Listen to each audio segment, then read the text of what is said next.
Oke, jadi kalau kita perhatikan berikutnya, rumus tadi bisa kita sederhanakan dengan bentuk seperti ini. Ini biasanya kita pakai untuk membandingkan dua keadaan, ya, untuk membandingkan dua keadaan. Di mana kita perhatikan di sini gaya interaksi 2 berarti untuk keadaan 2, gaya interaksi 1 F1 yaitu keadaan 1, ya. R1 berarti untuk keadaan 1, R2 berarti mewakili keadaan 2. Biasanya ini dipakai untuk jenis soal-soal membandingkan dua keadaan, ya, dua keadaan atau dua situasi. Contoh soalnya seperti ini, nah. Dua buah benda bermuatan listrik tidak sejenis. Kalau tidak sejenis otomatis tarik-menarik, ya. Dengan gaya sebesar F. Jika jarak kedua muatan dijauhkan menjadi 4 kali semula, ya. Ingat, jaraknya dijauhkan menjadi 4 kali semula. Berarti semula itu jaraknya itu adalah R. Ya, berarti ada situasi pertama. Situasi pertama jaraknya itu hanya sejauh R. Dan ada situasi kedua. Situasi kedua itu adalah jaraknya dibuat menjadi 4 kali. Berarti 4 kali apa? 4 kali R. Jadi R tadi di awal, di situasi pertama. Di situasi kedua, jaraknya menjadi 4R, ya. Paham, ya? Maka gaya tarik-menarik atau gaya kolomnya antara kedua muatan ini menjadi berapa? Jadi menjadi berapa kali gaya interaksi pertama, gitulah, ya. Berapa kali F pertama, gitu, ya. Jadi dari rumus gaya kolom di atas terlihat bahwa besarnya gaya berbanding terbalik dengan kuadrat jarak.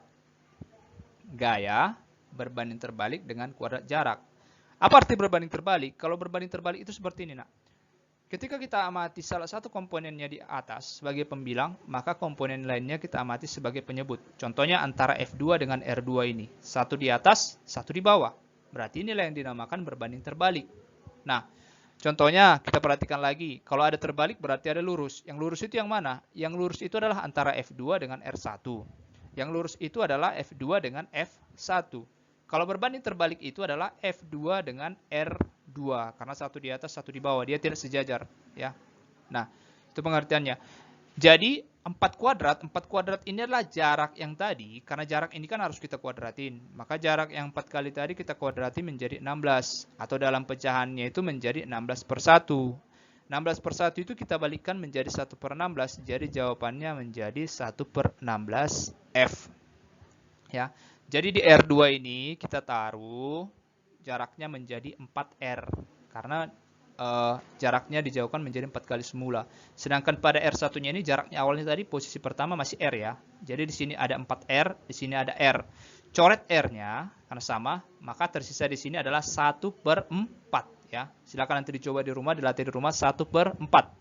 1 per 4 dikuadratkan itu adalah 1 kuadrat per 4 kuadrat. 1 kuadrat berapa? 1, ya. 4 kuadrat berapa? 16, ya. Berarti menjadi 1 per 16 kali gaya interaksi mula-mula atau gaya interaksi pada situasi yang pertama. Itulah yang kita peroleh dari gaya interaksi pada keadaan keduanya. Paham, ya? 1/16. Kalau 1/16 dari F1 berarti dia makin kecil atau makin besar, nak? Iya, jadi 1/16 itu menunjukkan bahwa angka gayanya itu, interaksi atau gaya kolomnya itu menjadi lebih kecil dari gaya kolom semula, ya, dari gaya kolom mula-mula atau awalnya, ya. Jadi lebih kecil. Berarti kita simpulkan semakin besar jarak yang kamu buat nanti antar muatan, yang kamu ciptakan antar muatan, semakin jauh jarak yang kamu atur, maka gaya interaksinya akan semakin kecil, ya. Itu kesimpulan yang bisa kita peroleh dari persamaan ini. Baik, untuk medan listrik, definisinya ruang di sekitar muatan listrik yang masih dipengaruhi oleh gaya listrik, ya. Itu udah kemarin. Jadi kalau ada ruang, ada wilayah atau lokasi di sekitar muatan listrik yang masih dipengaruhi gaya listrik, disebutlah dia sebagai medan listrik. Benda uji bermuatan listrik Q diletakkan di dekat benda bermuatan listrik Q. Jadi yang Q kecil ini adalah muatan ujinya untuk menguji. Sedangkan Q yang besar ini adalah muatan intinya, ya. Jika benda uji mendapatkan gaya, maka tempat di mana benda uji berada di dalam medan listrik benda bermuatan Q itulah yang dinamakan dengan medan listrik, ya. Contohnya seperti ini. Muatan intinya itu Q besar bermuatan positif, sedangkan muatan ujinya Q kecil juga bermuatan positif. Jadi karena positif dengan positif sudah tahu tadi, ya, interaksinya bagaimana, pasti saling menjauh. Sehingga diperoleh nanti medan listriknya itu adalah muatan ujinya itu adalah menjauhi muatan intinya. Seperti ini. Jadi ini pada kondisi pertama tadi, karena sejenis muatannya, maka akan diperoleh keadaan kedua dia semakin menjauh. Oke. Semakin jauh letak benda dari uji, benda bermuatan Q berpengaruh semakin kecil sehingga kuat medan listrik semakin kecil. Jadi nanti semakin jauh benda ini, ya, muatan ujinya ini maksudnya semakin jauh, maka nanti medan listriknya yang dirasakan oleh muatan uji ini akan semakin kecil. Jadi semakin jauh lagi medan listriknya semakin kecil, jauh lagi semakin kecil. Paham ya?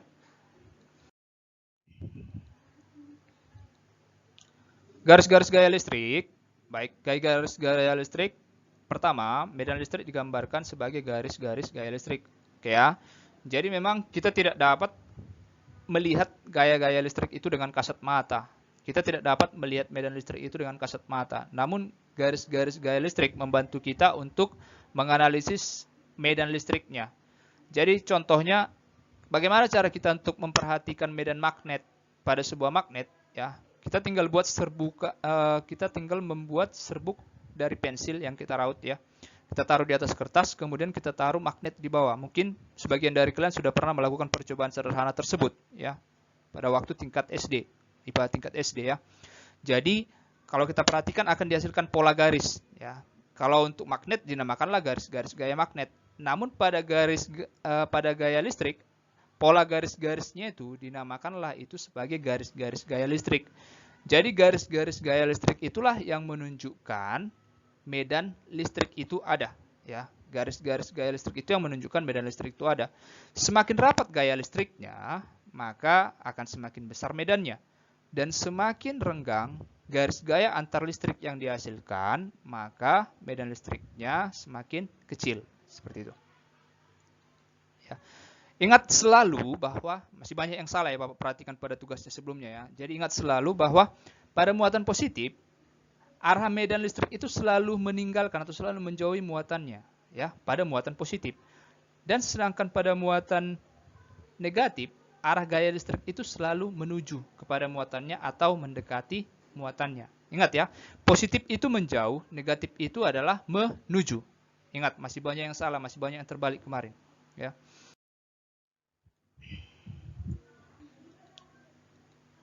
Nah, ini pola gaya listrik pada dua muatan yang berdekatan. Jadi ini salah satu soal latihan yang Bapak berikan kemarin untuk pembahasannya seperti ini.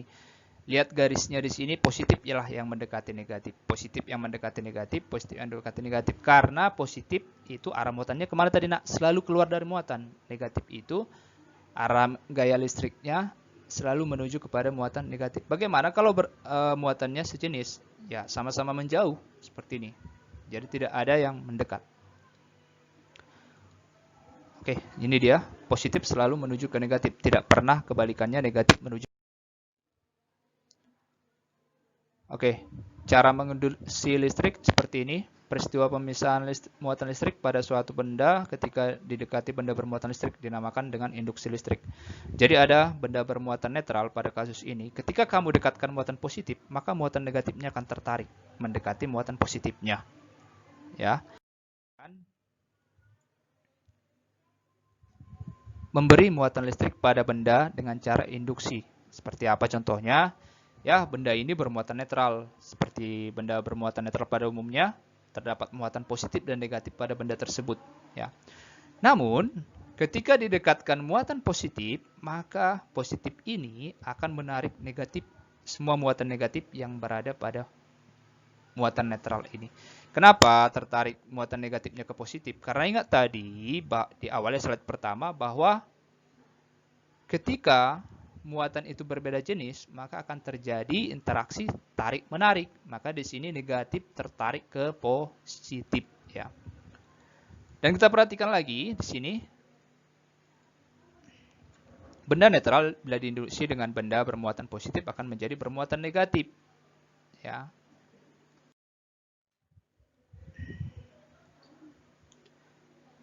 Oke. Nah, bagaimana kalau negatif yang kita dekatkan? Berarti kalau negatif yang kita dekatkan dengan negatif terjadi tolak menolak ya. Kita dekatkan negatif, berarti negatif yang ada pada muatan netral ini pada awalnya ini akan saling menjauh, akan tolak menolak dengan negatif yang ini. Jadi dengan kata lain, muatan negatif yang kita dekatkan ke muatan netral ini mengusir seluruh muatan negatif, ya, mengusir seluruh elektron yang ada pada benda bermuatan netral ini.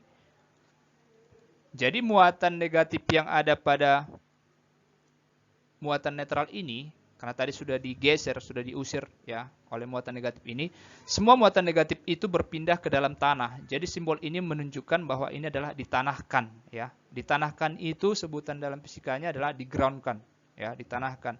Jadi karena tanah, bumi kita sendiri ya, tanah yang kita pijak ini bermuatan positif, maka negatif tadi yang dibuang, yang diusir itu akan berpindah ke bumi karena negatif akan mencari yang namanya positif untuk menetralkan ya. Sehingga ketika negatif ini menuju ke tanah, menuju ke bumi ya, dikumpulkan di sini, maka apa yang terjadi? Pada akhirnya akan kita peroleh benda ini hanya bermuatan positif saja ya. Jadi kesimpulannya, benda yang awalnya bermuatan netral apabila kita dekatkan muatan negatif, maka keseluruhan dari hasil dari keseluruhan akhir dari muatan tersebut akan bermuatan positif lah nanti benda ini. Karena negatifnya apa tadi? Sudah kita usir. Dan negatifnya sudah menuju kepada bumi, ke tanah yang kita pijat tadi. Sehingga yang tersisa di sini hanya muatan positif saja. Ya, maka benda netral yang diinduksi dengan benda bermuatan negatif akan menjadi bermuatan positif. Ya, itu kesimpulannya.